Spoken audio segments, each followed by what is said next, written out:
Well, guys, welcome back to the nest. Still in the year 1967, well, it's getting dark outside, almost time for Halloween. You know what that means, very soon we're all going to be dressing up and going out partying. Um, Welcome to another movie review. Tonight's review is Camelot. Now, to be honest, I don't really know the term for this movie. Is it, I thought it was going to be a historical film. Well, it is a historical film, but I did not know it was going to be a musical. Um, I thought it was just going to be one of the historical films that we've watched, like Lawrence of Arabia, but it does have the same length as one to be a historical movie, but a lot of them are. I think it's also because we have those intervals halfway through. Even at the beginning, we have overtures. See, to be honest, guys, I'm getting really sick of these overtures and these, all these, intervals and everything. But at least I can just, it's something that I can just speed up on. Anyway, yeah, Camelot. It is a film from 1967. It is about the legendary King Arthur. Now, do bear in mind, guys, I did cover The Sword and the Stone from 1963, but this is now King Arthur in his later years. Do tell me, I don't know whether or not King Arthur was an actual person, but I think he was just a legend, in folklore. It was just a man from a story who ruled England. Because, if you think about it, Merlin's brought into this again, he pulled a sword from a stone. Merlin's brought into it, but, there's no such thing as a magician, because I remember in The Sword and the Stone, the evil witch was able to turn herself into a big dragon. I don't think you can do that in real life. But you know what they say, nothing's impossible, so I guess we could give it a try sometime. Anyway, King Arthur is played by an actor called Richard Harris, and his beautiful wife Guinevere is played by an actress called Vanessa Redgrave, and Sir Lancelot is played by Franco Nero, very good looking man. I do have to say, whenever I remember at the beginning, they fell in love with each other, but the marriage was kind of forced. But then she realised that he was the king. The thing that they were carrying her in, that they would be taking months to get to the place where they have to go. Maybe even, well, not months. Don't me exaggerate, but maybe weeks if they're going such a sort of slow pace, carrying her in that bed, in the snow.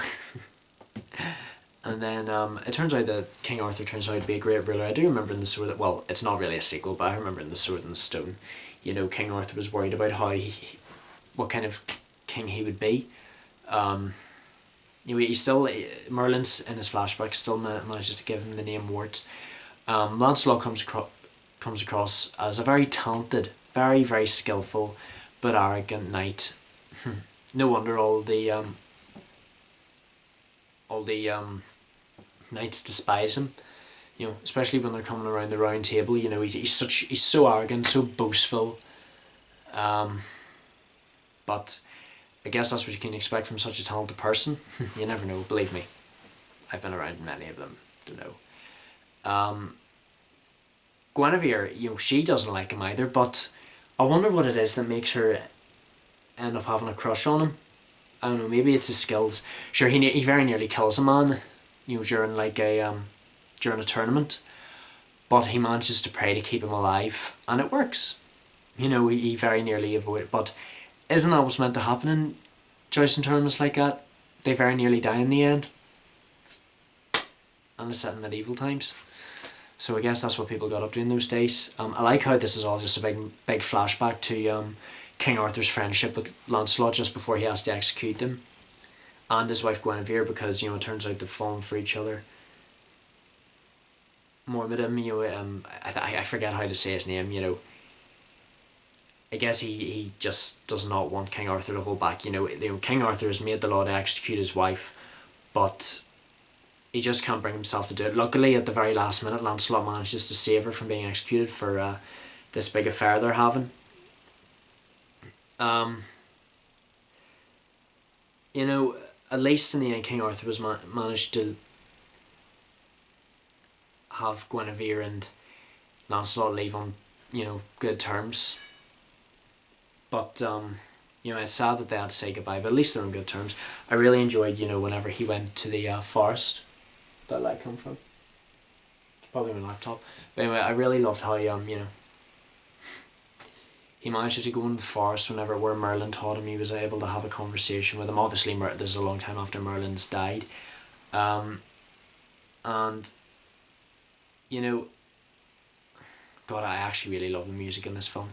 I just love how the rabbit and the deer, all the animals, the owl, you know, they've come into this enchanted forest, you know, they've all come together and they're there to greet Arthur, or Wart, whatever you want to call him.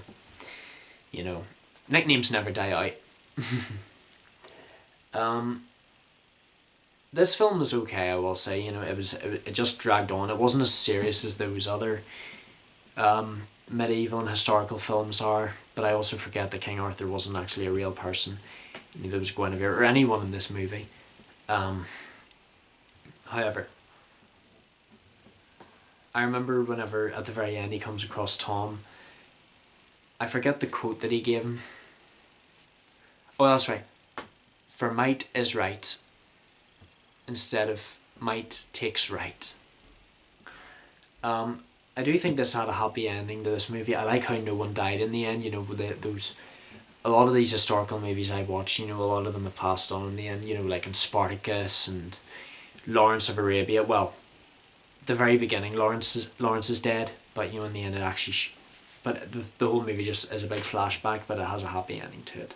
But yeah, I gotta say I did really enjoy this movie.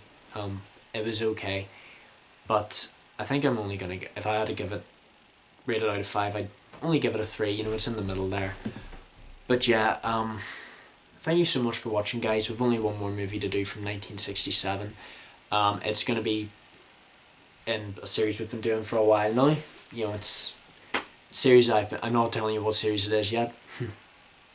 These movies are hard for me to explain, but do bear in mind I will have the next movie coming up for you very soon, which will probably be tomorrow night or Thursday night. We'll never know. Just depends on how much work I have to do, because don't forget I'm back in college again. And